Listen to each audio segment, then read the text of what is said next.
Let's talk about chaos in your head, but also in your plan, like your weekly schedule or your monthly schedule or a plan to launch a certain offer.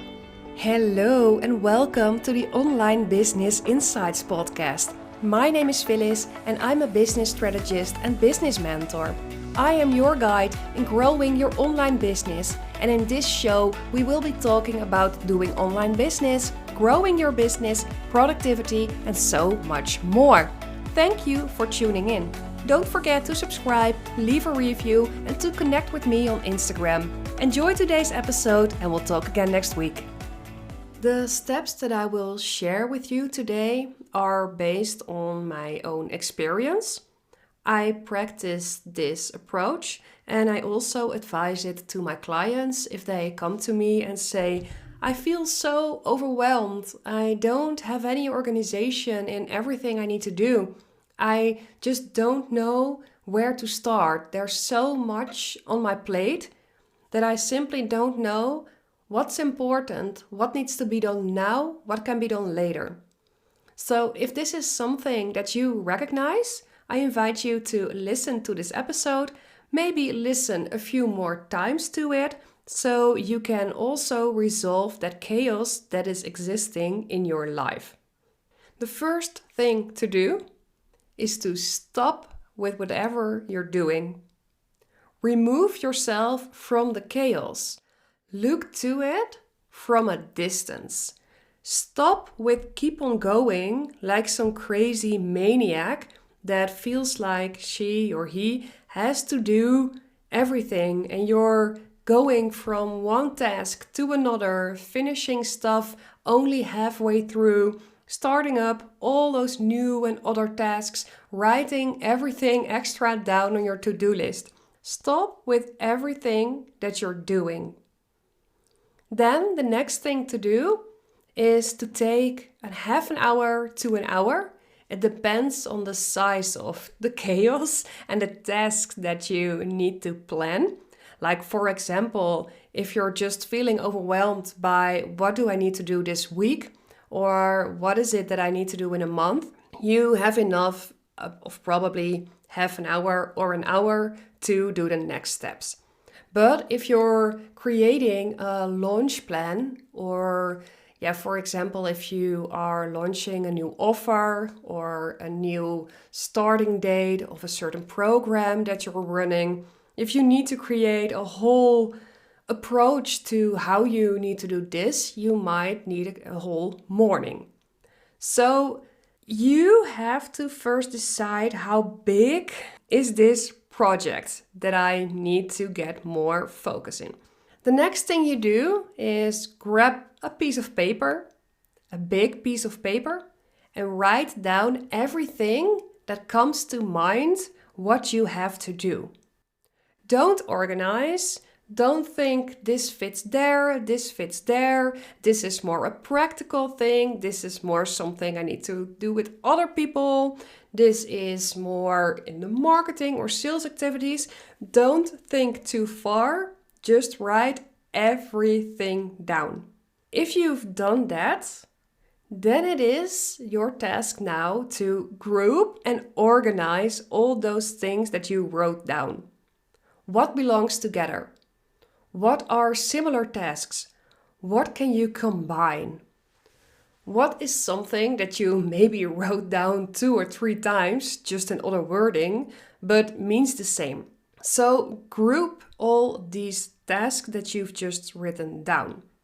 The next thing you have to do is to make priority lists. And then you divide them into 4 categories.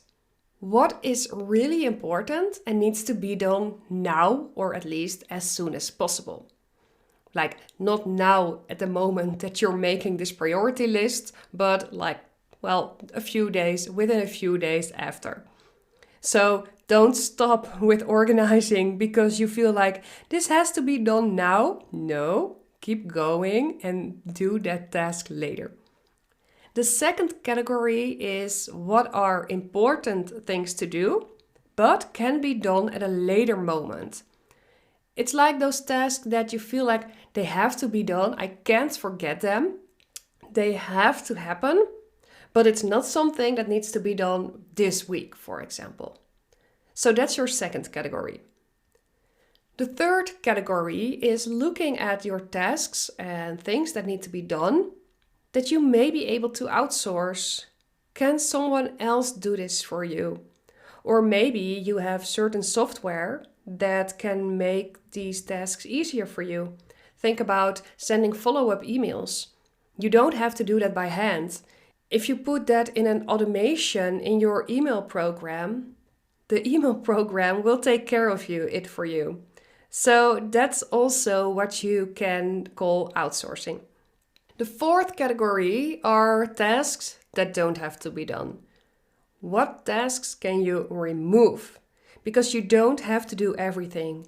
And I'm pretty sure there are things on your list that are completely irrelevant.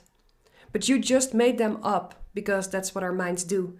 Our minds make up things that we think are important, but they don't have to happen at all. It might be a fine-tuning of something that you're offering. Does that need to be done? Or is it just because you feel like, yeah, it needs to be better. I need to perfect this. That your perfectionism is getting in the mix. What you've done now is essentially the Eisenhower matrix. But I always feel like if I start off with saying, fill in the Eisenhower matrix, you make it too difficult because you feel like I have to follow this matrix and it has to fit there and there. No, take it easy on yourself and just use these 4 categories that I just said to you and write stuff down there. Then the next thing to do is grab your calendar and look at your realistic available time that you have this week. And can you put those important prioritized tasks this week? Are you able to fit them in your weekly schedule? If not, then don't put them all in this week. Then divide it over 2 weeks, for example. But make sure that in those first 2 weeks, you only plan those things of your first priority list. Don't do stuff there that you can outsource or things that are written down under important but can be done later. And please don't put things there that actually can be removed. It's also very interesting at this moment to look at your most productive hours. Maybe you're the most productive in the early morning. Then make sure that if there are some challenging tasks or some large tasks, that you put them in the morning of your schedule. Don't procrastinate and do them at the end of the workday if that are your hours that you're not that productive and fast anymore and efficient. And you can also use tools like Notion. That's, for example, the tool that I use. It looks like Trello, because this way you can track what you're doing and have insight at the point in the process where you are at that current moment. Also, put your phone on Do Not Disturb at the moments that you start working on your tasks. The next thing to do is to build in accountability. Make sure people know about what you're doing and when you want to have stuff finished. Because if you build in accountability, you are, making it more likely for yourself to actually succeed. And please also don't just work. Also get some rest. Because it is so important that you're not only working, you have to create a work-life balance. And about this subject, you can also listen to the podcast from last week about having a focus on your goals. It is important to have the so-called mindful focus and not being excessively focused or insufficiently focused. Because right now you're maybe at a point that you're insufficiently focused, because right now you might not know exactly what you have to do and what's important and stuff. But these steps that I just talked you through will get it more clear for you. But then it's important to not get an excessive focus. So keep that in mind. The nice thing about resolving the chaos that I was talking about in the way of the steps that I just explained is that you know that you have an insight in everything you need to do. And you know that all the tasks will eventually be in your plan, in your schedule at one time. But it is that you now prioritized tasks and prioritized certain stuff that you need to do so that you know that you're focusing on the really important stuff now, and that other stuff that might be important too, but not with a high priority, will come later. And this will give you peace of mind because you don't have to remember everything you need to do. And secondly, you know, okay, this week I won't do this and this, but I know that in 2 weeks I will eventually do it. And last but not least, things always don't go as planned. There will be hurdles and you will experience a setback.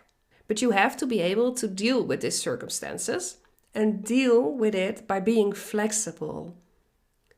A plan or a schedule is never set in stone. So it is also important to keep that flexibility in your approach, in your mindset, and in your schedule. I want to wish you all the best with resolving the chaos that you're experiencing now. In short, stop what you're doing, look at it from a distance, write everything down, group and organize, make priority lists, and then fit it in your schedule and start working. Good luck, and I hope to see you next time. Don't forget to subscribe to my channel and leave a review. And thank you for listening again.